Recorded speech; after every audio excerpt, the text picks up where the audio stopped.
Onye na-anọchite anya Ihiala Federal Constituency n'ụlọ nnọchite anya Right Honorable Pascal Agbodike Etoola Gọvanọ Chukwuma Soludo maka ọrụ mmepe dị iche iche ọ rụpụtagoro n'ime afọ atọ kọwaa ya dịka ezi onye ndu nke ndị gọvanọ ndị ọzọ kwesịrị ịṅomi.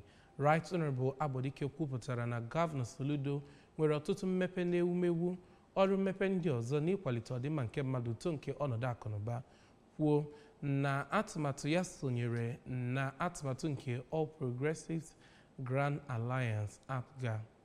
Chinelo Onwuzulike ga-akọtọpụ akụkọ.